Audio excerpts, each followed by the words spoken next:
boas. Hola. Aquí estamos desde a Ría de Aldán, ultimando os preparativos da nosa vindeira viaxe. Imos marchar, A Vietnam. imos facer un percorrido por todo o país. De norte a sur. Imos comezar por Hanoi, a capital do país, e despois faremos un percorrido pola bahía de Halong. Tamén estaremos en Hue, antiga cidade imperial, Hoi An, creo que é unha cidade patrimonio da humanidade pola UNESCO, moi interesante, e logo xa cara ao sur, para rematar nunha illa en, como se chama? Phu Quoc. Phu Quoc. Estaremos os últimos días do noso percorrido en Ho Chi Minh, que é a antiga Saigón. E desde ali emprenderemos o regreso. Gravaremos vídeo de toda a experiencia, como as outras veces, e esperamos pois que nos acompañedes. Vietnam fai fronteira con China, con Laos, con Camboxa. Ademais, o territorio de Vietnam divídese xeográficamente en tres partes. A do norte é a de Tonquín, a do centro, a zona central, é a que chamamos An Nam, e a zona sur é a famosa Cochinchina. Vietnam é un país que está moi afeito a loitar en contra de potencias invasoras, empezando polos mongóis e polos chineses que os invadiron en sucesivas ocasións durante máis dun milenio, pero tamén máis recentemente polos franceses no século XIX e ata os anos 50 do século XX e tristemente polos americanos, polos norteamericanos ata o momento da famosa Guerra de Vietnam, non? Que rematou con esa invasión. Por iso os vietnamitas están moi afeitos a, como vos digo, loitar contra potencias estranxeiras e son un pobo moi orgulloso da súa independencia e de ter botado fora todos eses povos invasores. Bueno, aquí preparados xa, o que pasa que mañá aínda imos cara a Madrid e é pasado realmente cando voamos, e son 15 horas de voo. Entonces, bueno, vai ser unha viaxe dura, pero bueno, alá seguro que teremos moitas aventuras que contar. Viaxamos con Qatar Airways, que é unha aeroliña do Golfo Pérsico fenomenal, que nos vai levar desde Madrid ata Doha, a capital, que xa coñecemos, doutras aventuras, doutra viaxe, pero nesta ocasión só imos parar un par de horas, e despois iremos directamente desde Doha ata a capital de Vietnam, Hanoi. Aquí estamos co Vikingo, prestos a matar. Aquí con moi boa xente, señores. Por o mundo adiante. Bien que el Vikingo, pequeno pero grande.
Infelizmente non vos podemos mostrar imaxes do segundo voo porque non nos tocou ventá e foi unha pena porque as paisaxes deberon de ser moi bonitas. E por fin chegamos. Sí, ya llegamos después de muchas horas. Aquí estamos en Vietnam.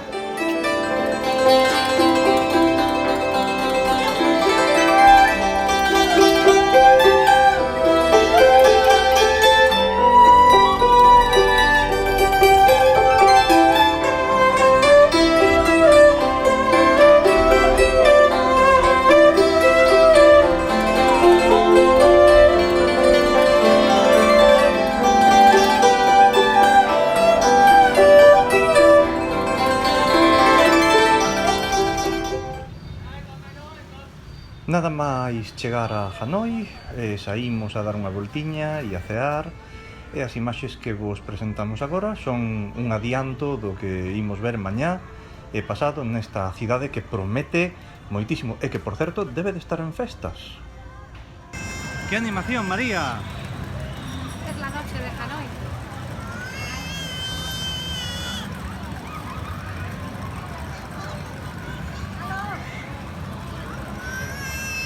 Estamos no centro de Hanoi, entre a cidade colonial e o barrio bello, no barrio bello. Imos cear, que sería como, bueno, pasta de rollito con verduras no interior. Bueno, e a salsa, a salsa. Sí, sí.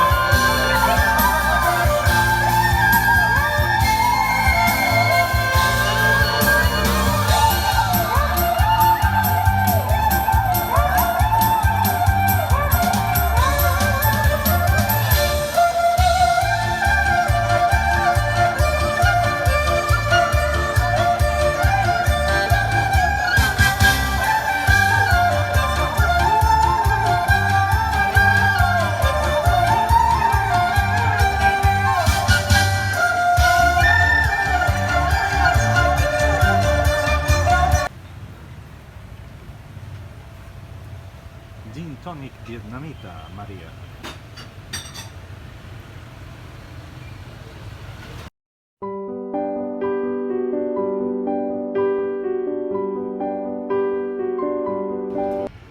Hoxe comezamos o día sendo parados pola rúa por varios profesores de inglés cos seus alumnos que nos pediron que interactuásemos con eles falando en inglés para que poidesen practicar. Todo moi simpático. Este es el Hotel Metropol, está en la ciudad colonial y es un hotel histórico, un palacio histórico, frecuentado de aquella por Graham Greene, por André Malraux, entre otros. Vietnam, como sabedes, é un país comunista e iso nótase.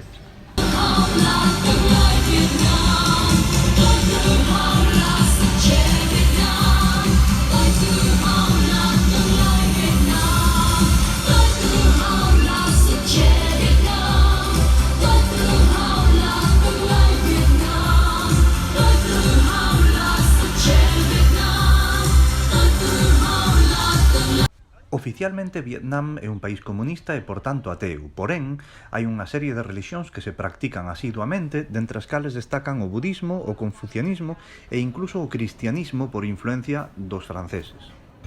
Estamos en un templo en el lago principal de Hanoi. Es un templo pequeño al que se accede a través de un puente rojo y está dedicado a varias divinidades. Este templo que visitamos hoxe é confucianista.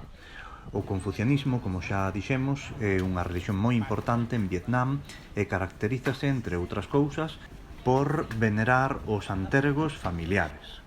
Nestas imaxes podedes ver unha casa-museo tradicional que nos permitiu facernos unha idea de como eran as casas tradicionais nesta cidade. Aquí vedes un mercado que tivemos a oportunidade de visitar neste día trepidante. Nestas imaxes vedes a ponte sobre o río Vermello, construída polo enxeñeiro francés Eiffel, autor da torre. É unha ponte moi importante que une os dous lados do río e que foi destruída polos estadounidenses durante a Segunda Guerra de Indochina ou de Vietnam. Aquí vedes o tren que vai cruzar a ponte. E aquí vedes unha homenaxe da cidade de Hanoi á moto, que é o medio de transporte por excelencia. Ya se ve, ¿eh? Ven o tren! Viene el tren. Estamos aquí en la calle de tren. Despois de cruzar a ponte e entrar na cidade de Hanoi, o tren cruza toda a cidade, en algúns casos prácticamente tocando as casas, o cal se converte nunha auténtica atracción turística que volve tola a xente, como podedes ver.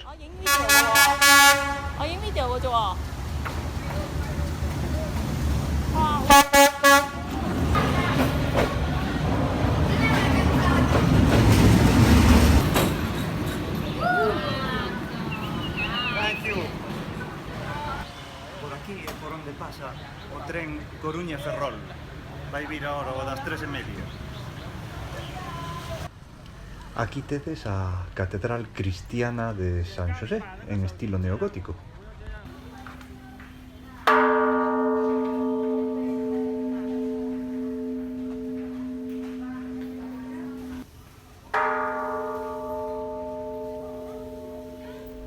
E este creo recordar que era un templo budista. Thiết thiếu ở những cái tâm trí xảo dị kỳ và mà đôi lúc sáng tạo tình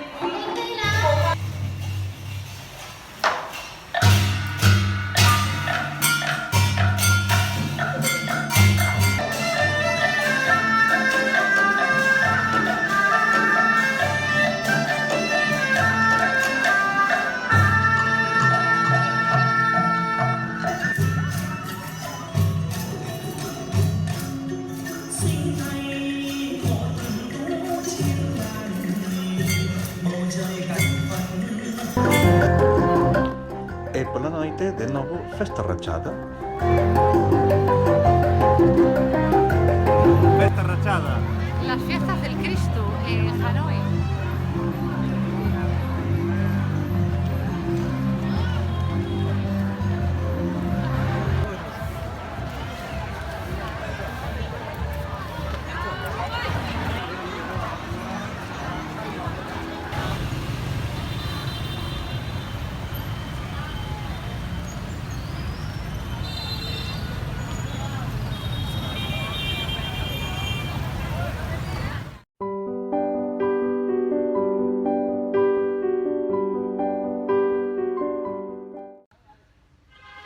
Estamos en el pórtico de entrada del Templo de la Literatura, la antigua universidad de origen medieval del siglo XI. Vamos a entrar, hay 3 puertas. La del centro era para la entrada de los sabios, de los literatos, y las de los laterales para los estudiantes. Vamos a entrar por la de estudiantes.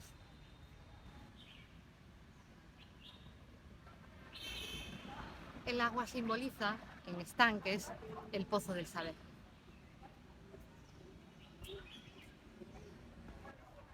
Además de pozo de la sabiduría, el estanque con agua también ayuda a serenar el ánimo a través de su contemplación.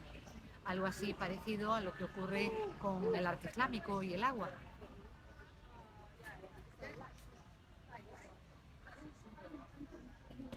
Entre los 2 patios que servían de residencia o de alojamiento a los estudiantes, nos encontramos 3 puertas.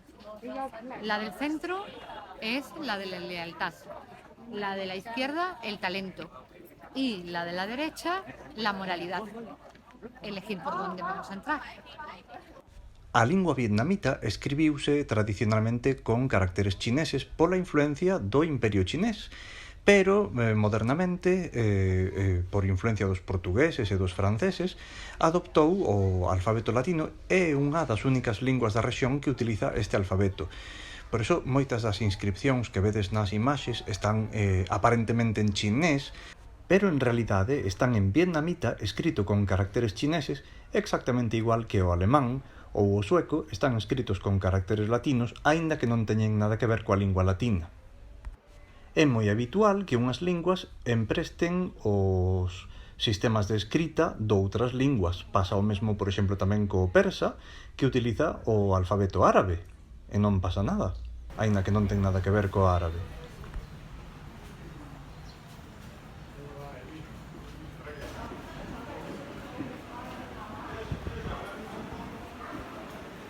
Bueno, e este é o templo de San Chinchón, que foi o que lle vendeu as mascarillas aí a Ayuso. Estivemos falando con ele e xa nos confirmou que sí, que é todo legal e que está todo ben feito. Este aporta dos bons resultados. Dos bons resultados, é iso que quere Bons dicir? resultados, Académicos, claro, anda. sí, sí. E este é o gong que utilizaban para cambiar de clase. A ver se o fan tamén na escola de idiomas para darlle así un toque máis exótico aos cambios de clase. E logo estivemos no mausoleo de Ho Chi Minh, onde se pode ver embalsamado o corpo do destacado dirixente político comunista de Vietnam, que foi, por certo, fundador do Partido Comunista de Francia. Aquí vedes a esplanada onde o exército vietnamita fai habitualmente os seus desfiles de homenaxe. E moi perto dali atópase o Museo de Ho Chi Minh, onde se almacenan pois toda unha serie de reliquias, fotografías, agasallos que lle fixeron ao longo dos anos a Ho Chi Minh. Aí vedes a Fidel Castro, que lle enviou un disco dun dos seus discursos para que o escoitase tranquilamente. Aí vedes tamén unha homenaxe de Fidel Castro cando faleceu Ho Chi Minh. Vedes tamén aquí pois unha pequena homenaxe, un recuncho do museo dedicado ao Guernica, e aquí vedes a un neno vietnamita explicándolles en inglés, nun magnífico inglés, aos turistas a historia de Ho Chi Minh, un rapaz con moitos coñecementos.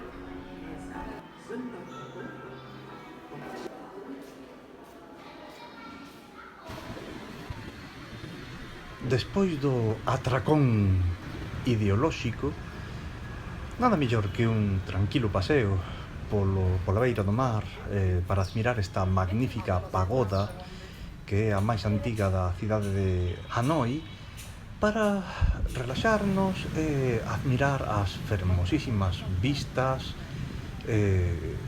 coas que nos deleitou o solpor na cidade vietnamita.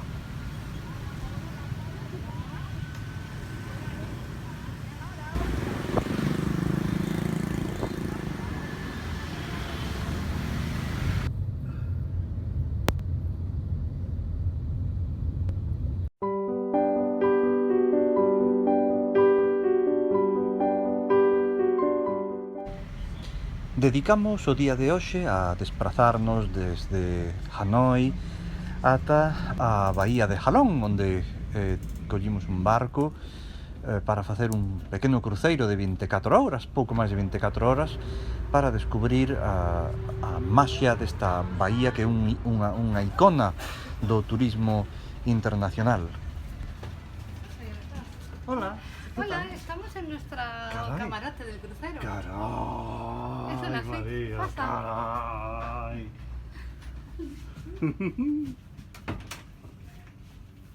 ¿Qué te parece? Pero esta tarta es de verdad. Sí, ahí va, ahí va. Es tarta de verdad. Es tarta de verdad. No me lo puedo creer. Bueno, Bueno. aquí tenemos un Vaya, balcón. vaya. Aún no ha empezado a moverse el barco. Acabamos de entrar. Aquí tenemos una bañera como las que me gustan a mí. ¿Qué te parece? Es un camarote precioso. Y el váter es como el de Japón. Vaya, hace ruiditos. Mira, el portarrollos es dorado como el de Donald Trump. El balcón. Un balcón.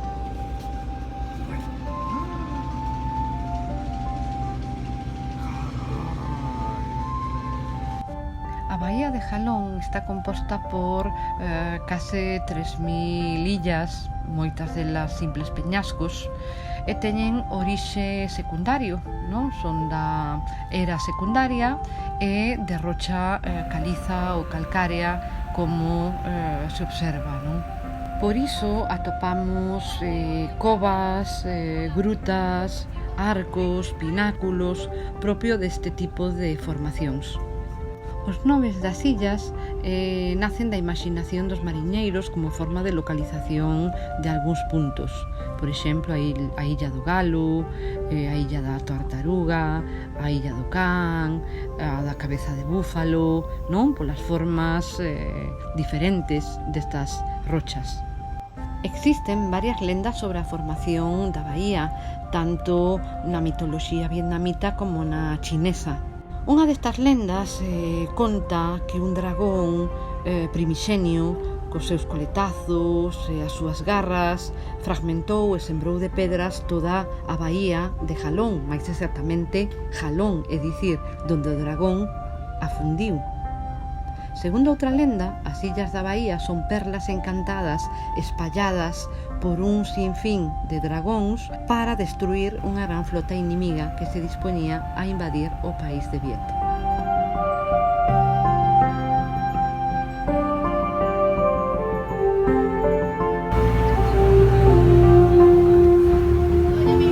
Bueno, pois aquí estou co meu palo selfie na bahía de Jalón, despois de dar un chapuzón rápido nunha praia que nos dixeron que era paradisíaca, maravillosa.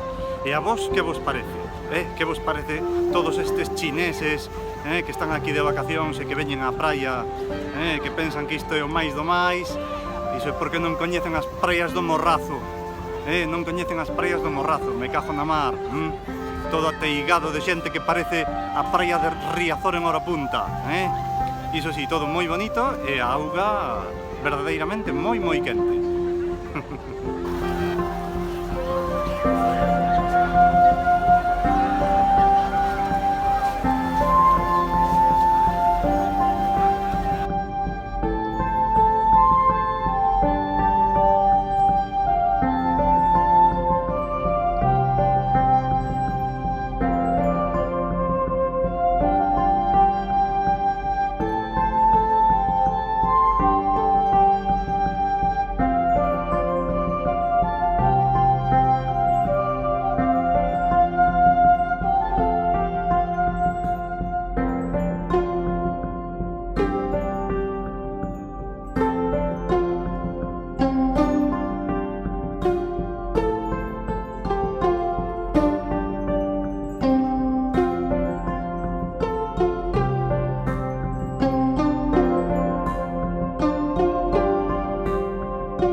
Despois dunha maravillosa noite na bahía de Jalón, emprendemos o regreso a Hanoi.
chầu mặn mà sớm đôi ta có nhau.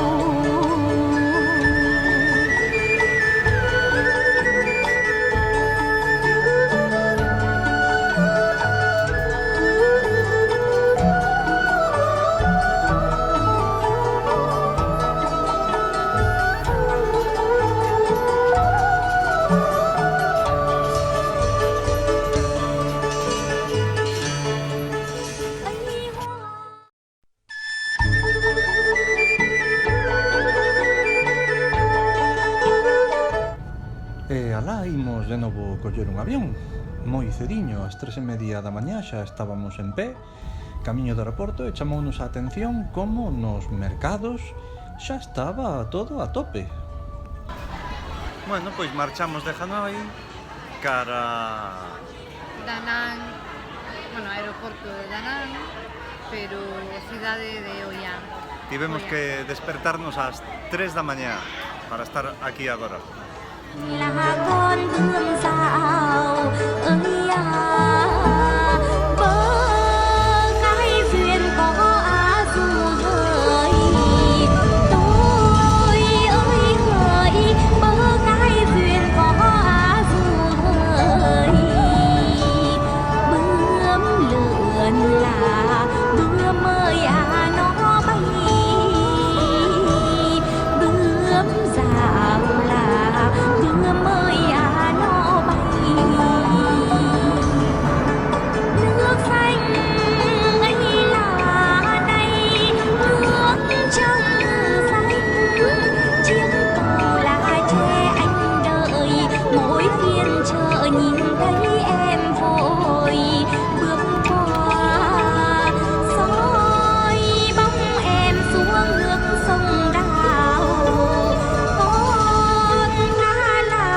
Con cá đã bơi dưới nước sông. Sí, estamos en Hoi An, a los pasos de esa ciudad patrimonio de la humanidad que vamos a visitar dentro de un ratito, que acabamos de mirar. Y esta es la habitación.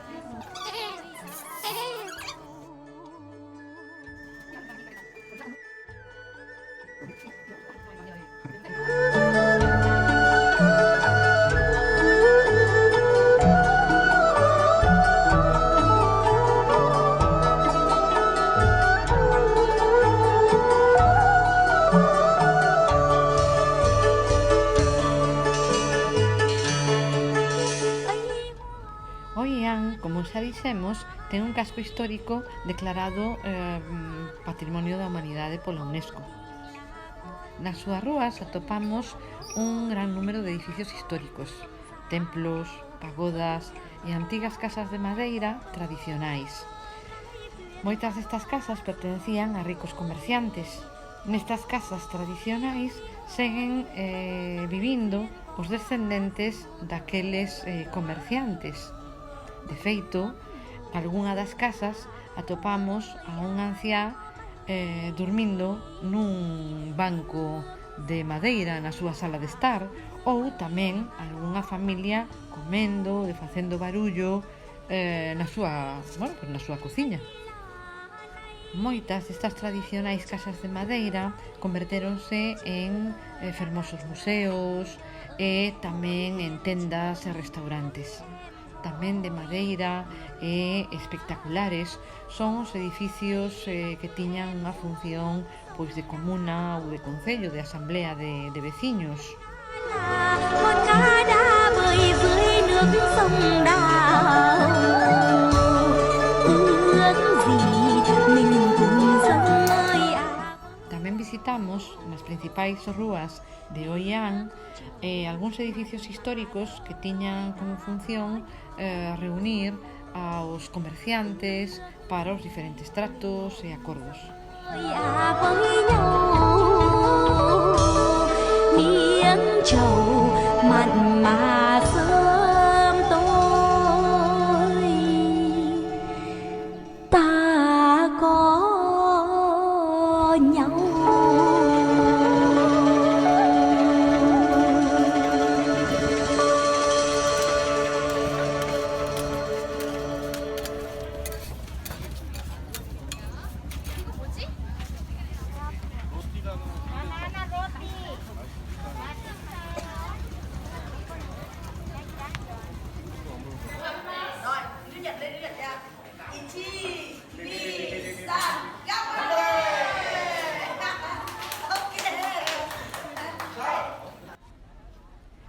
noite o Ián convértese nunha fermosa cidade presidida por centos e centos de faroliños que a iluminan. A verdade é moi bonita.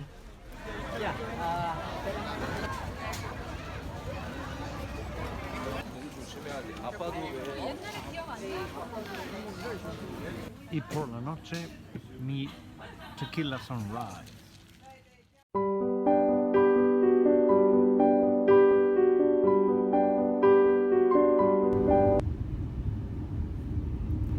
De camino a Mi Son. Hoxe dedicamos o día a visitar as ruínas de Misón. Coidado, non digades Maison, nin o meu fillo, como traducen nalgúns blogs por aí. Misón, que significa bela montaña. Son unhas ruínas dunha antiga civilización, Cham ou Champa, que foi absorbida pola civilización vietnamita, e que vos vai explicar con máis detalle agora Isabel, e ver as imaxes que son espectaculares, moi bonitas. Estamos en las ruinas de Mi Son. Es un santuario de la cultura Champa, que se desarrolló entre los siglos IV y XIII, ¿no? Este santuario de origen hindú. Los Champ son procedentes de Malasia y Polinesia y con un componente hindú. De hecho, este es un santuario hinduista dedicado a Shiva, o mejor dicho, el predecesor de Shiva, con un nombre impronunciable. Os Cham, ao longo do tempo, foron reducidos a unha minoría dentro do actual Vietnam e hoxe constitúen un grupo así un pouco particular, coa súa propia lingua e cultura, que ademais soubemos que incluso lideran un movemento independentista dentro de Vietnam. Como vistes no mapa, o pobo e cultura Champa estaba moi cercano ao Imperio Khmer, non? Cusos xacementos máis importantes son os de Angkor en Camboya ou incluso en relación con eles os de Ayutthaya en Tailandia, que vimos hai uns anos atrás. Fronte a un imperio centralizado como o Khmer, os Champa estaban organizados en cidades-estado.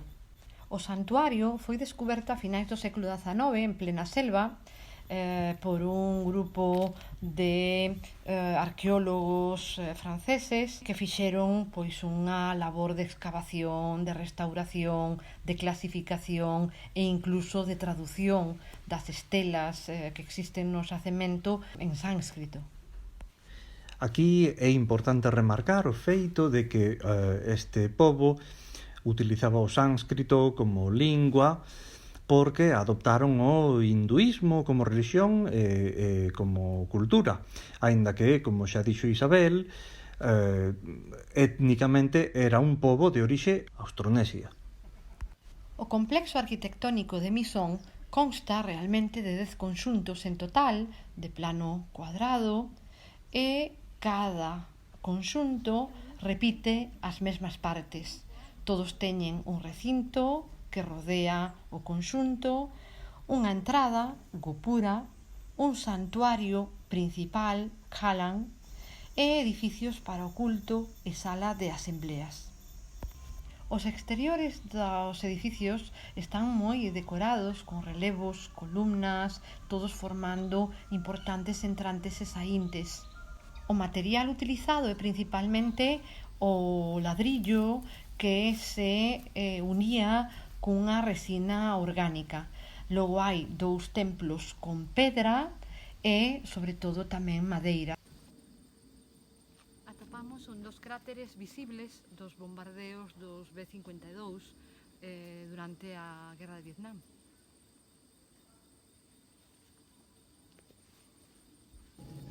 Como consecuencia deses bombardeos dos estadounidenses, unha parte importante do complexo arqueolóxico foi completamente destruído e recentemente está sendo restaurado, como podedes ver nas imaxes. O noso condutor contounos que o seu avó loitou na Guerra de Vietnam, que eles chaman Guerra de América ou Guerra de Independencia, e tamén nos dixo que moi de cando en vez ten levado a algún turista americano xa maior que loitou nesta guerra e que obsesionado polos seus recordos, polas súas lembranzas, volve a Vietnam para dar cartos para axudar a familias pobres a que fagan unha casa, para contribuir ao desenvolvemento do país.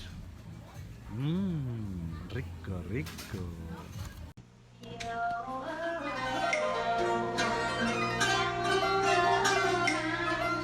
Hoxe fixemos un traxecto de 2 horas e media en coche para desplazarnos ata a cidade de Hue, que vos presentaremos a continuación.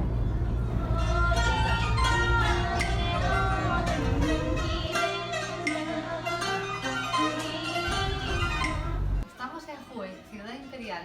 Acabamos de llegar.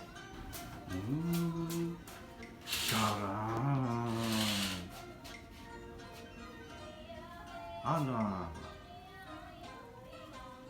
¡Qué vista!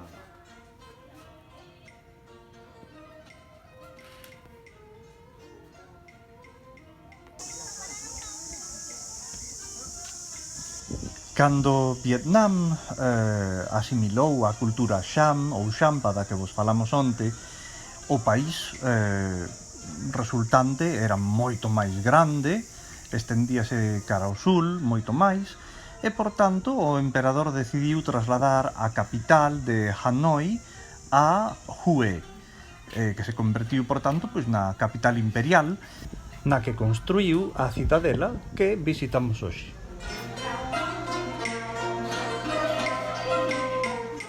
Pero pouco tempo lle había de durar a alegría aos pobres emperadores, porque estamos a falar do século XIX e pouco tempo despois da anexión do territorio Cham chegaron os franceses e o emperador pasou a ser pouco máis que un títere do imperio francés. A cidadela é a capital dos últimos emperadores de Vietnam. Trátase dun gran conxunto arquitectónico rodeado de canais, dun foso, bastións. O emperador Gia Long edificou a cidade prohibida no interior da cidadela seguindo o modelo de Pequín. Dentro desta fortificación atopamos outro recinto amurallado que é o recinto imperial, donde se atopan pabillóns, un templo, salóns, o palacio dos emperadores e, como non, a cidade púrpura prohibida, as estancias persoais para o uso do emperador.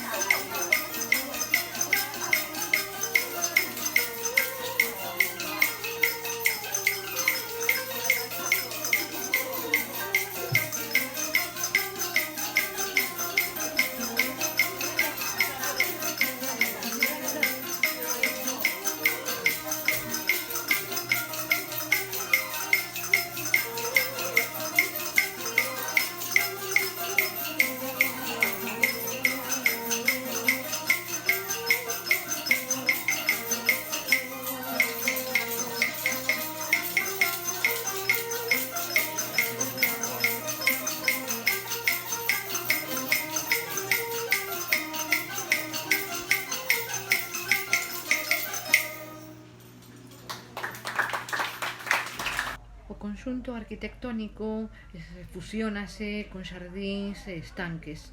Todo isto estáse a reconstruir a día de hoxe.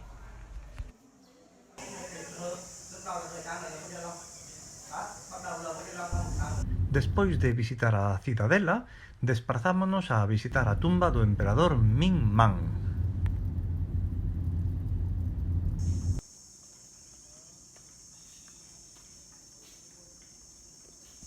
Moi boas. Hola, estamos na tumba do emperador Ming Man, unha das grandes tumbas que hai na beira do río Perfume.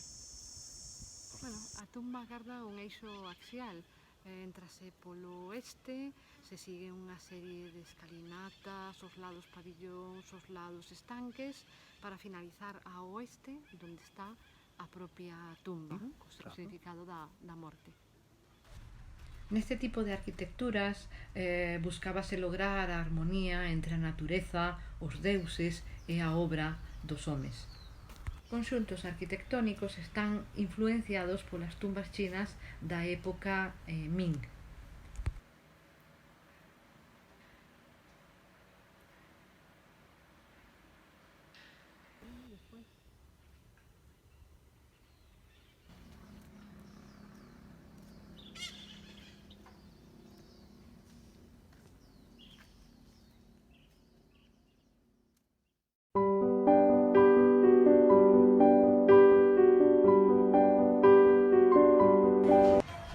Onte a noite quedáronnos unhas imaxes da marcha de Hue esquecidas. Disfrutando de la noche de Hue.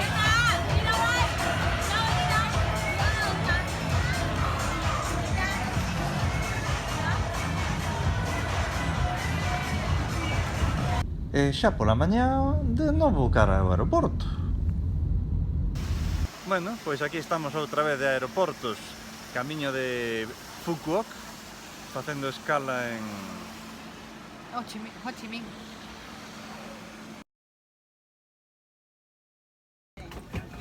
No avión. Aquí vedes o famosísimo río Mekong que desemboca nun delta que esperamos percorrer o último día. E aquí vedes Saigón, Ho Chi Minh. hot dog, auténtica comida vietnamita.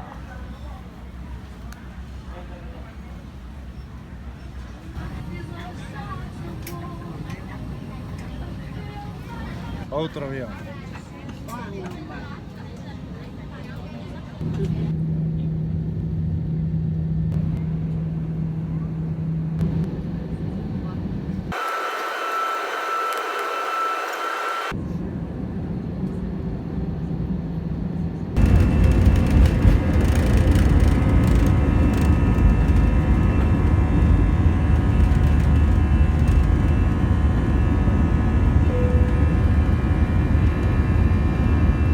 E aquí tedes unhas vistas formidables da cidade de Saigón que non volveremos ver porque dentro duns días cando vos mostremos a cidade farémolo desde o chan.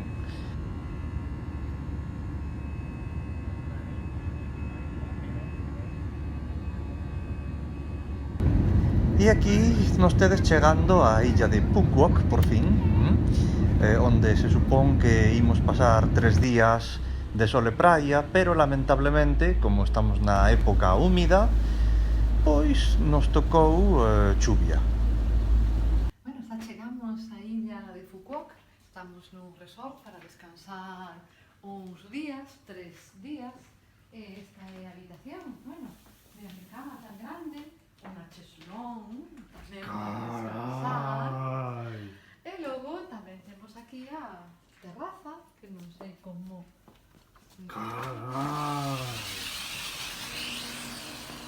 Que dá a xungla. A xungla. Moi grande. Carai, isto está estupendo. Carai.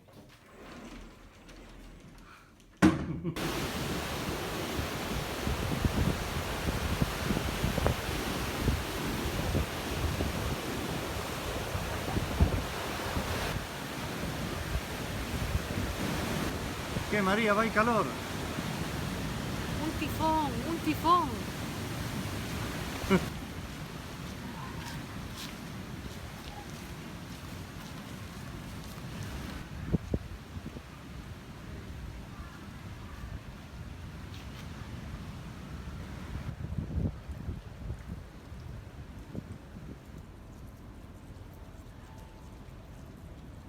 A algúns de vos estades nos preguntando como nos entendemos coa xente que non fala inglés.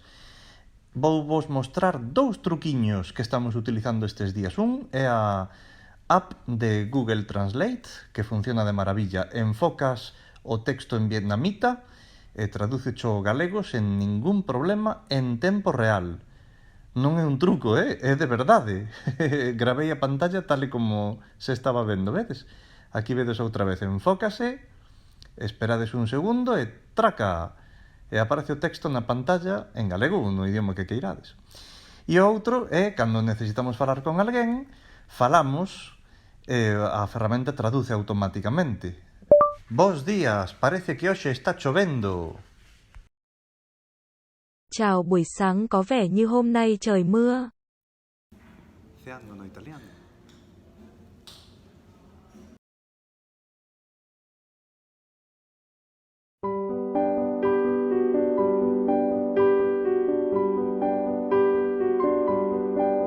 Estes días estamos sufrindo a chuvia e o vento dun tifón que pasou por Vietnam. Hoxe non choveu, pero aproveitamos para quedar no resort de relax.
decantámonos por cear nun hindú.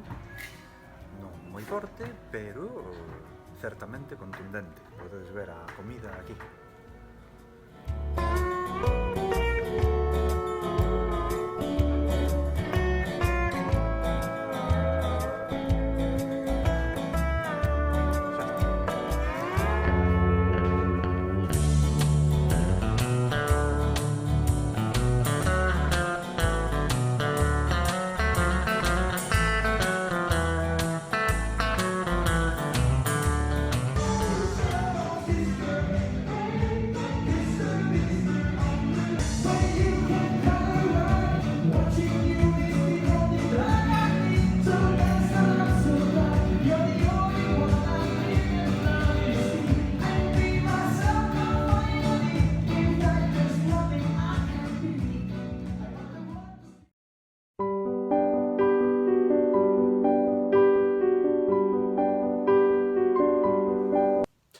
Hoxe imos falar un pouquiño de lingua vietnamita.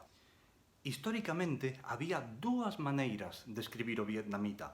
Unha que se chamaba Chu Han, chữ Hán, que era coller o sistema chinés e utilizalo directamente para escribir o vietnamita, e outra era o Chu Nom, que era unha adaptación dese mesmo sistema, digamos, máis amable, adaptada á lingua vietnamita.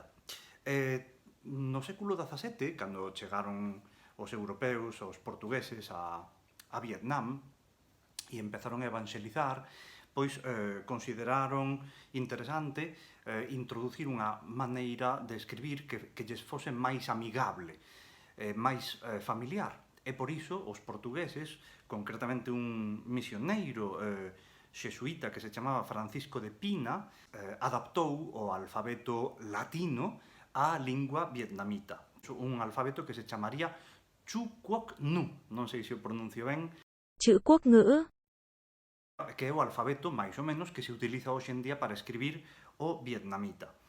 A lingua vietnamita caracterízase porque é unha lingua tonal, igual que o chinés, o xaponés e outras linguas orientais. Quere dicir, eu non teño nin idea, pero para que me entendades, non é o mismo decir ma, con entonación ascendente, que decir ma, con entonación descendente. A mesma palabra, según como a entoes, pode significar cousas completamente diferentes. O vietnamita ten 6 tons diferentes, e entón, os nosos amigos Francisco de Pino e Alexandre de Rodas, inventores do alfabeto vietnamita, que fixeron? Pois inventaron unha serie de símbolos diacríticos que se lle pon enriba a cada vogal para indicar o ton coa que se ha de pronunciar. ngang, sắc, huyền, hỏi, ngã, nặng. Por outra banda, as vogais do vietnamita tamén teñen distintas características, pois poden ser abertas, pechadas, etc., etc., e esas características se reflicten no alfabeto vietnamita cos circunflexos, por influencia do portugués. En fin, E outra cousa que chama moito a atención é que existe o dígrafo NH, como en portugués, camiña, por exemplo, non, para representar o son ñ, que o portugués tomou precisamente do galego medieval, é dicir, poderíamos dicir casi que hai unha influencia do galego no alfabeto actual vietnamita, non? Porque utilizan ese dígrafo NH, que era galego, que os portugueses nos colleron cariñosamente, pero que era galego originalmente, e que forma parte do alfabeto vietnamita hoxe. De feito, que cando escoitas a algún vietnamita pronunciar o ñ, pois ese ñ escríbese con NH. Toma del frasco. Para non aburrirvos contándovos cousas do vietnamita exclusivamente, imos vos contar un pouquiño o que fixemos hoxe. Parte do día estivemos no resort, pero tamén aproveitamos para visitar o que sería o equivalente máis ou menos das fragas do Eume en Vietnam. Un pequeno salto de auga moi bonito, unha fervenza, a que acoden os vietnamitas a facer picnics e a pasar o día. Visitamos tamén unha vila de pescadores e de restaurantes de marisco, vedes aquí un pequeno viveiro, e logo tamén tivemos oportunidade de coñecer pois un santuario budista moi bonito que podedes ver nas imaxes.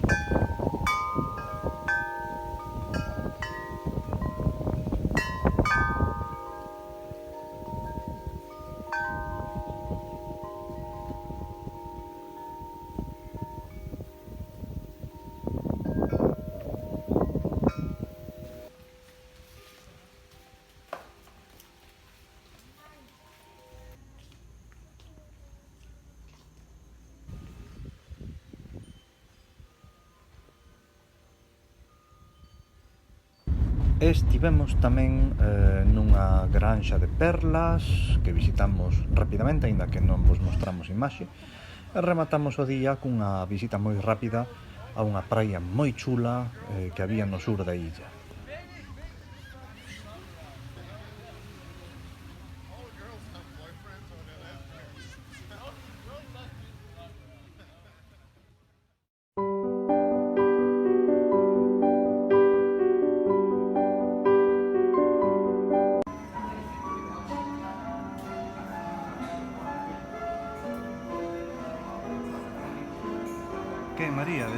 esto con una copa de champán, ¿no? Aquí es lo que se estila. Ahí sí, ¿eh? Impresiones del viaje. Muy intenso. Es un viaje muy intenso. Y aún queda Saigón. Uf. Menos mal que aún nos queda Saigón.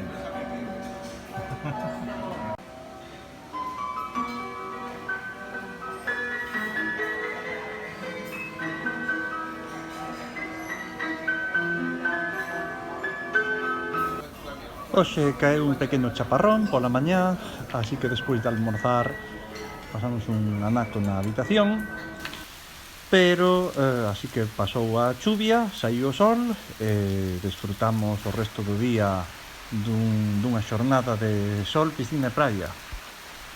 E agardando que pasase a chuvia, aproveitamos para facer unha videoconferencia con Cudi Page, Gemma, Fernando, Cecilia e André, que son amigos de Ferrol, en Ohio, Naraío, que están de vacacións nun resort en México, en Cancún, e, bueno, xa nos puxemos de acordo para facer unha videoconferencia desde Vietnam. Estamos todos de vacacións, as escolas de idiomas de vacación, señores.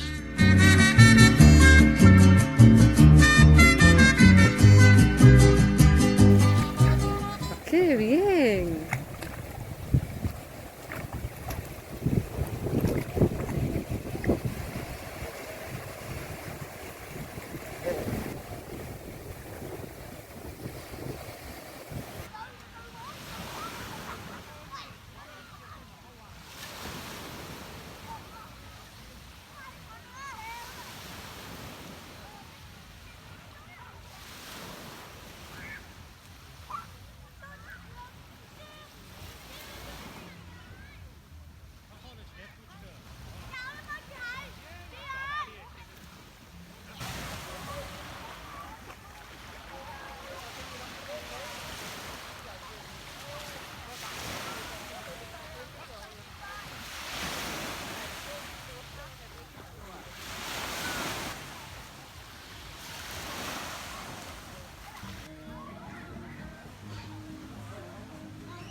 Volvemos a Escocia.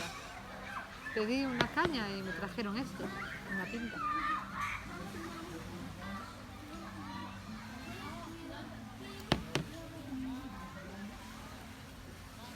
No dijeron de la raza.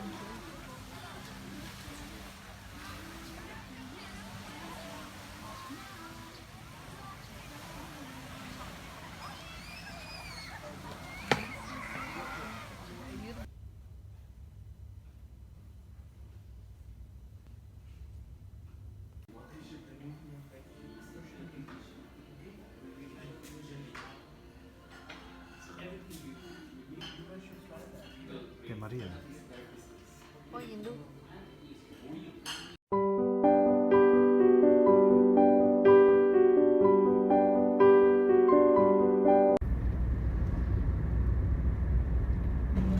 Bueno, pois xa estamos outra vez nun avión. Camino de Saigón. Sí, señor.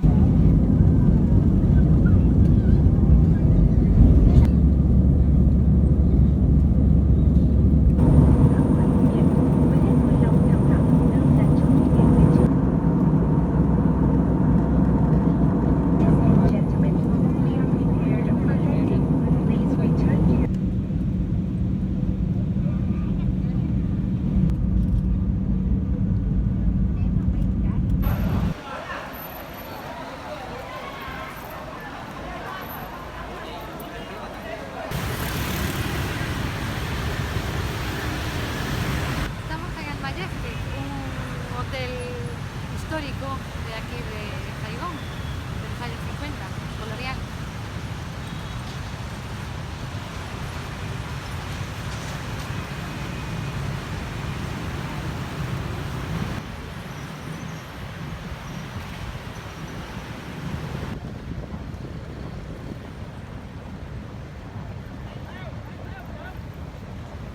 A cidade de Saigón, ou Ho Chi Minh City, sorprendeunos pola súa vida económica, cultural.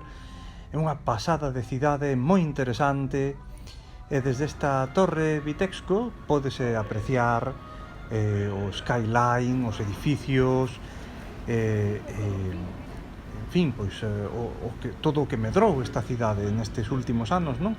Non hai que esquecer que Vietnam pois, é un país emerxente, e esta é a cidade na que mellor se ve, non? Esa potencia económica, ese rexurdimento económico de Vietnam.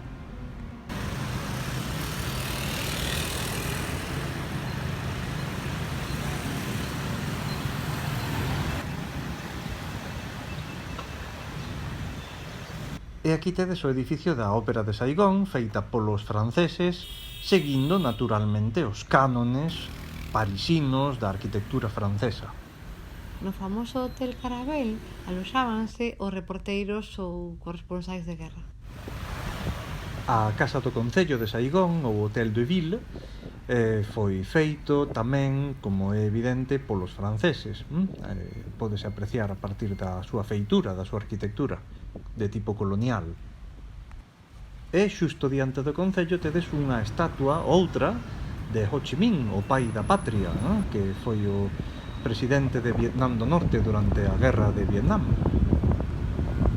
A Catedral Cristiana de Notre Dame, unha vez máis, pretende ser un calco do mundo francés aquí en Saigón.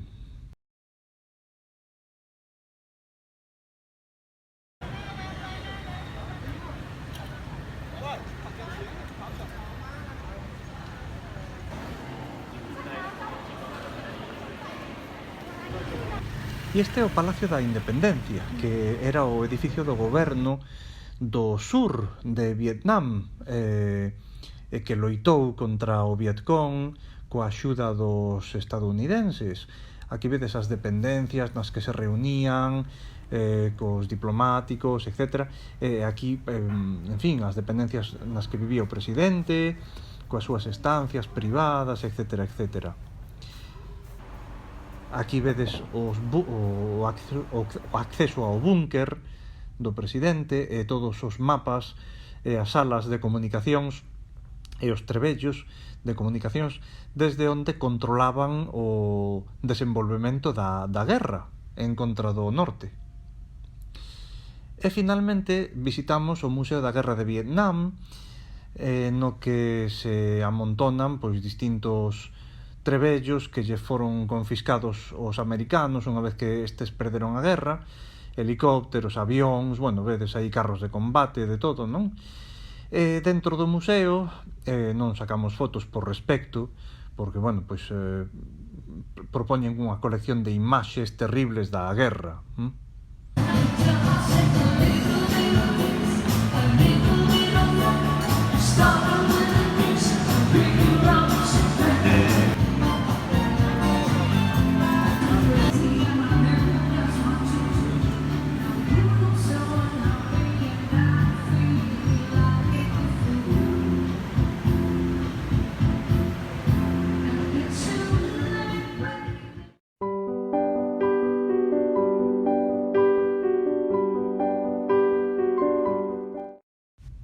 Hoxe dedicamos a nosa traca final a visitar o delta do Mekong e varios sitios por ali cerca. Comezando por unha especie de mosteiro budista moi bonito, moi interesante, no que puidemos escoitar cánticos relixiosos que escoitaredes a continuación.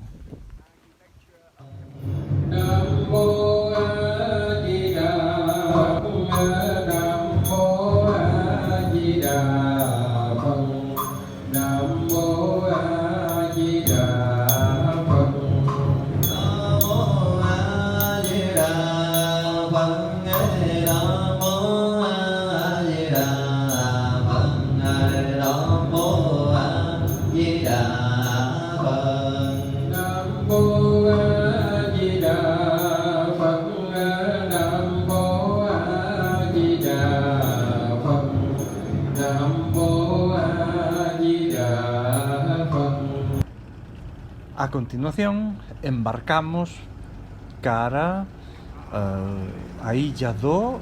Isabel? Do unicornio. Iso é, a illa do unicornio. Imposible esquecer as paisaxes, as paraxes da obra de Marguerite Duras, O Amante.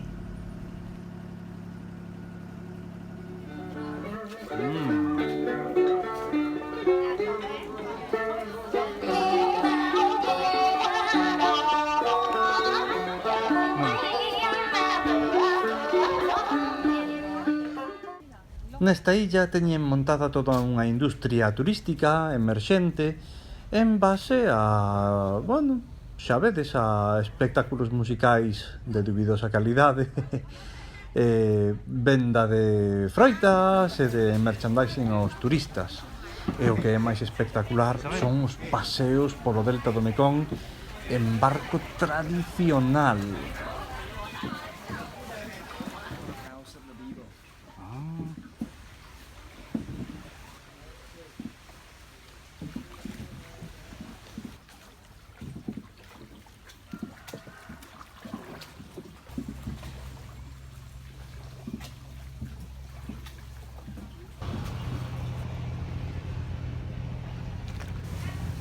E aquí presentaronme a miña amiga, a serpiente.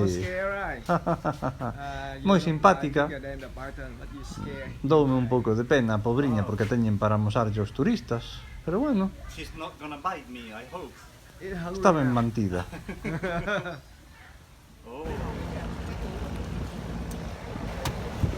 Aquí cortan uns cocos a golpe de machete por menos de nada. Ben ricos que están.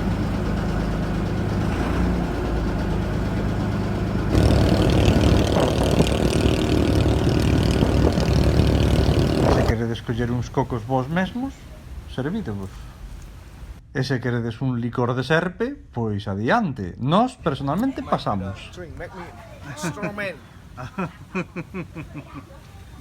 Can you show us the snake?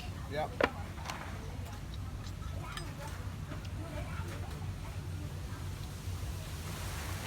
Wow.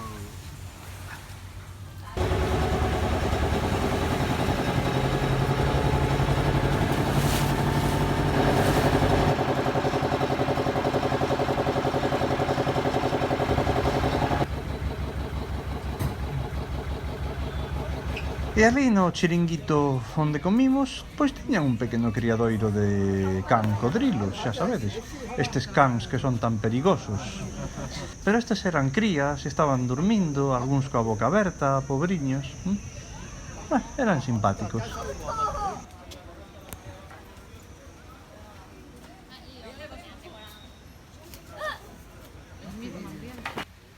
La señora ahí.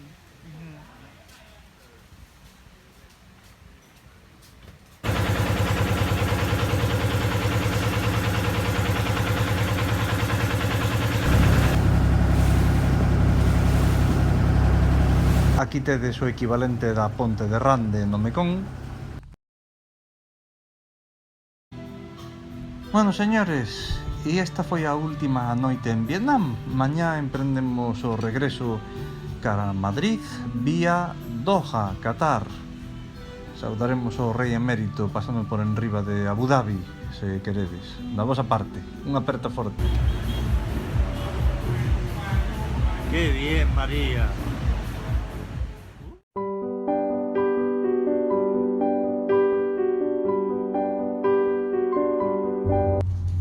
En fin, e aquí vai o vídeo da nosa volta. Ya volvemos. Últimos avións.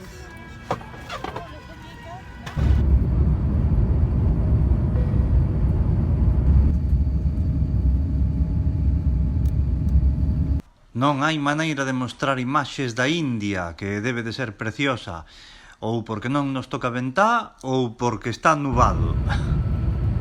Pero sí que vos podemos mostrar unhas imaxes chulísimas do Golfo Pérsico, do Skyline de Doha e do propio Qatar. Non tivemos a sorte de desfrutar dos 45 graus, porque pasamos ao aeroporto a terminal a través dun finger, tanto a terminal como o avión está refrixerado, así que non hai problema. pero fora aí a moita calor.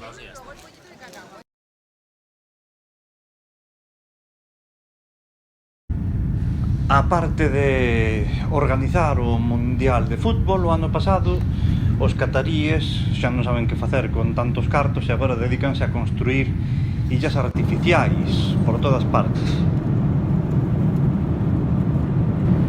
E aquí tedes unhas tomas preciosas do deserto na Península Arábiga.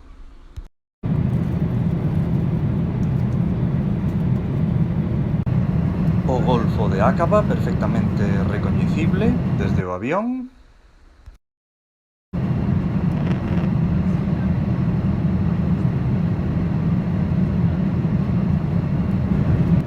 E o Canal de Suez, tamén perfectamente recoñecible no Mar Vermello, en Exipto.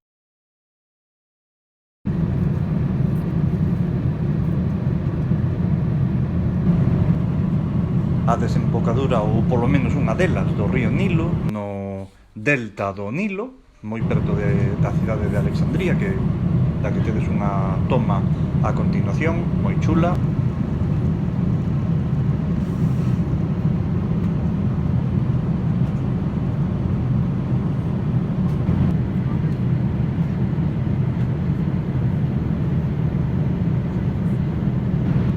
E entre a brétema distínguese o volcán Etna en Italia.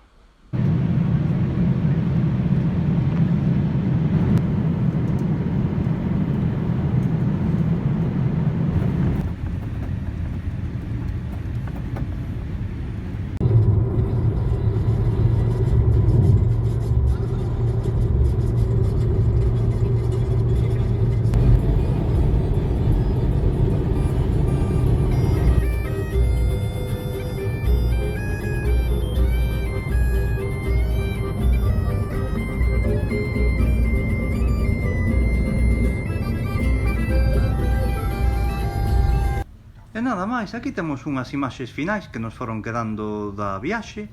Aquí, por exemplo, tedes un autobús que se estila moito en Vietnam, que ten literas para dormir, para largos recorridos. E aquí tedes toda unha serie de imaxes que fomos fotografiando nas rúas das cidades vietnamitas que nos chamaron moito a atención. Son cartelería, propaganda do réxime comunista, que nos recordan moito a que xa vimos en Cuba. E que, bueno, daría para facer un traballo. Se a alguén lle interesa, podemos vos pasar as fotografías todas que fixemos. Aquí tedes simplemente unha pequena mostra. E nada máis, aquí tedes o merchandising que compramos. Moitas grazas por seguirnos, un placer moi forte, e vémonos moi pronto. Adeus.